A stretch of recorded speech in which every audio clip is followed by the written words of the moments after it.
have a never-ending look for opportunities to recognize and praise your team members. Recognize and praise your team members. I want you to embrace a culture of appreciation and look for opportunities to recognize and praise your team members. There's some of that goes on in dentistry today, but we could do a lot more of that. And I'm going to be very specific with you. The more detailed you can be when giving praise, the better.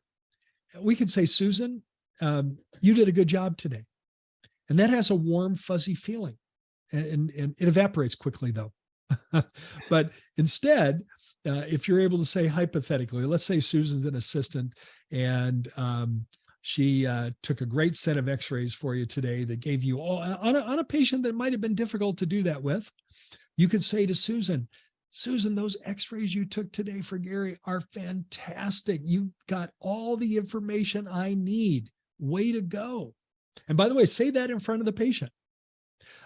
Here's a simple axiom to remember. Compliment in public, correct in private. Compliment in public, correct in private.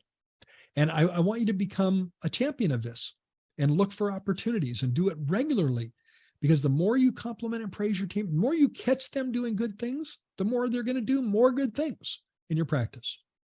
And you cannot abuse this. You cannot overdo it. Instead, you could make the mistake of going the other way, where team members say, well, it'd sure be nice to hear some appreciation every once in a while. And we want to avoid that. Think of praise and appreciation as kind of like our bank, our bank balance. We have to make deposits in the bank before we make withdrawals. Well, the same thing here. The deposits that you make are when we praise and compliment our team members. The withdrawals are when we need to correct. And there may be times where we need to correct. But if you have enough deposits in the bank before you make the withdrawal, then you can make the withdrawal.